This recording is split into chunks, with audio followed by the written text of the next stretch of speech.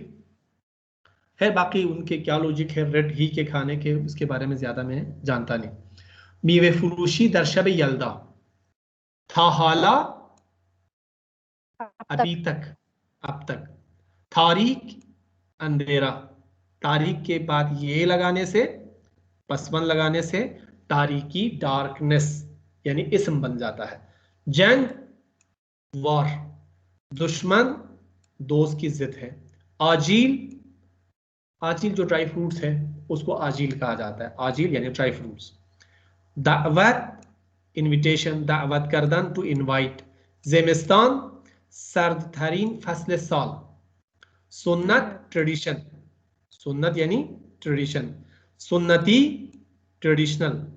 शेर शेरहा अशआर, उसकी जमा शेरहा भी कर सकते हैं और अरबी के अंदाज में अशआर भी कर सकते हैं, ठीक है। शायद शोहर, शू नहीं है ये, शोर पढ़ेंगे, हाँ शोहर, ओ यानी OW है ना, ओ पढ़ेंगे, शोहर। देखिए ये एक चीज का मैं और आपको वजाहत कर दूं कि फारसी में वाव से पहले वाव वावल है, वावल से पहले दूसरा वावल लगाने की जरूरत नहीं है। जब वाव या वाव जब कॉन्सोनेंट हो उस सूरत में ये लोग मेंशन करने के लिए कि ये वाव कॉन्सोनेंट है, यहाँ पे पेश का इजाफा करते हैं। अगली बात समझ में, शोहर यानी हस्बैंड। मादर बुजुर्ग, मादर बुजुर्ग, हाँ उसकी जमा है ग्रैंड मदर, ठीक है, चाहे आपकी दादी हो चाहे नानी, दोनों के लिए मादर बुजुर्ग का लफ्ज़ इस्तेमाल करते हैं। कैरमेज, कैरमेज यानी रेड सुर्ख। मेहमान या मेहमान गेस्ट, मेहमानी या मेहमानी पार्टी। नादान इग्नोरेंट। नजदीकान क्लोज रिलेटिव्स एंड फ्रेंड्स। वारिद शुदान टू इंटर, हनूस स्टिल अभी तक। यल्दा अरबी का लफ्ज़ है, चिल्ले फारसी का लफ्ज़ है। शब अव्वल ज़ेमिस्तान दर ईरान, ईरान में सर्दियों के महीने का मौसम का, सर्दियों के मौसम की पहली रात, ठीक है। आजील हो गया। अनार हम उर्दू में भी कहते हैं। फर्श कालीन को कहा जाता है, जो ईरानी कालीन है उसी को फर्श कहा जाता है। मीवे, मीवे खुश मेवे, फ्रूट नहीं, फल, फल फल सॉरी, खुश मीवे नहीं है, यह थरबार है। थरबार, दो तरह के फल होते हैं ईरान में, एक है खुशकबार, ठीक है, एक है थरबार। तो ये थरबार है यानी जो रस वाले रस, ठीक है, रस वाली चीजें हैं। हिंदवाने तरबूज, तरबूज, ठीक है। चल सर तरबूज फारसी का लफ्ज नहीं है? फारसी में हिंदवाने का लफ्ज इस्तेमाल करते हैं, ठीक है। चले मतन को मैं एक दफा पढ़ लेता हूं, आप लोग और से सुने, फिर आप लोग खुद तर्जुमा करेंगे, ठीक है। इमशब शब यल्दा शब